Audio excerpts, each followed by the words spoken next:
Hola, Stallions. Buenos dias. I have a poem here for you that I made up. It's very easy. It's based off of my love for mariposas. Mariposas. You probably know mariposas as butterflies. And you can see that there are lots of mariposas in the imágenes that are decorating this poema. It's a quick little poema. It's only 4 líneas long.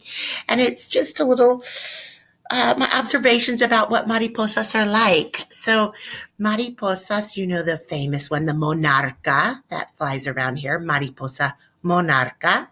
But then there are some extra mariposas, additional mariposas that I have seen in the wild, and I've seen in the San Diego Zoo at the little butterfly pavilion that they have once a year in the spring. And this lovely one right here is the Mariposa Morpho Azul, or Mariposa Azul Morpho, the famous Morpho blue butterfly. These butterflies are so beautiful and so big. They're much bigger than a monarca, and they live in South America and parts of Central America. I got to see one in the wild when I was in Ecuador. We were with the San Juan Hill Stallions at a restaurant, an outdoor restaurant, and all of a sudden a Mariposa monarca, a mariposa azul morpho flew by, and I screamed out loud while everybody was eating lunch, scared the heck out of everybody. But it's always been my dream to see one in the wild. And I have many times gotten to have one on my face and on my chest and on my arm and my hand and at the zoo. And they just are magnificent creatures. So this is little homage to mariposas. Mariposa, mariposa, cosa tan hermosa, andas ocupada, nunca perezosa. Otra vez, mariposa, mariposa, cosa tan hermosa, andas ocupada, nunca perezosa.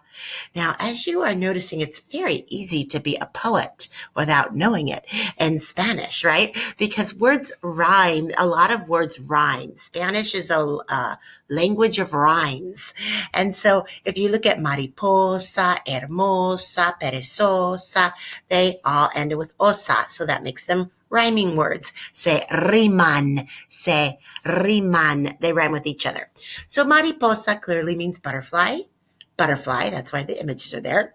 Cosa, this is where you're going to take notes, estudiantes. You're going to copy this poem down into your notes with the Spanish and then the English translation directly to the side or directly underneath. A good idea is to color code it then in 2 different colors, the Español in one color and the Inglés in another color. Back to the beginning, mariposa, mariposa, cosa tan hermosa. Cosa means thing. Tan means so. Thing, so. Hermosa, beautiful. Thing, so beautiful. You may have heard of Hermosa Beach in California. We pronounce it like that in English, don't we? Hermosa Beach.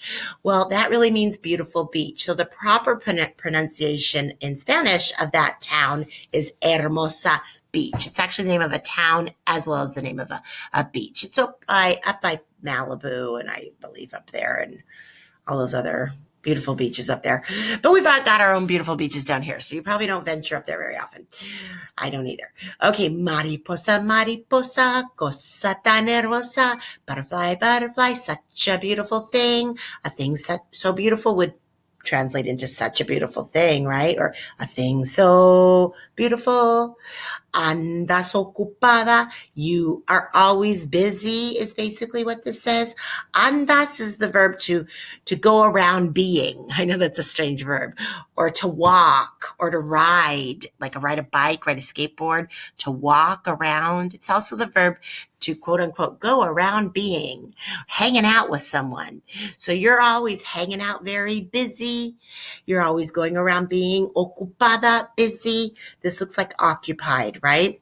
And you've probably seen in the bathrooms in an airplane where once you move the little lock to lock yourself in the bathroom, it says ocupado, which means busy, occupied, being used, right? It's being used, so nobody can get in. So back to the butterfly. Butterflies are always flitting around, flying around, looking for their next meal of nectar, right? And so it says, andas ocupada, you are always busy, nunca perezosa, never lazy. Perezosa means lazy. And if you focus on the Z, you'll see lazy has a Z, perezosa has a big old Z in it, and that'll help you make the connection. Reminder, Z's always pronounced like S's, perezosa. So from the beginning, mariposa, mariposa, cosa tan hermosa, andas ocupada, nunca perezosa. Otra vez. Mariposa, mariposa, cosa tan hermosa, andas ocupada, nunca perezosa. Okay, otra vez, stallions, try your hardest to join with me. Mariposa, mariposa, cosa tan hermosa, andas ocupada, nunca perezosa. Bravo, stallions, and check out this mariposa azul y blanca. Notice I'm calling it azul y blanca instead of blanco because the mariposa word is feminine. If we go back to this mariposa, see how it ends in an a de ana? That makes that a feminine noun. And so then when I want to describe it as being blue and white, I need to use the feminine version of white. Es una mariposa azul y blanca. And here we have the mariposa monarca. And this is a mariposa azul morpho or morpho azul. And then this looks like a swallowtail's butterfly of some sort. Don't quote me on that. And this looks like a buckeye butterfly. Not sure how we say buckeye in Spanish. It kind of looks like eyes, doesn't it?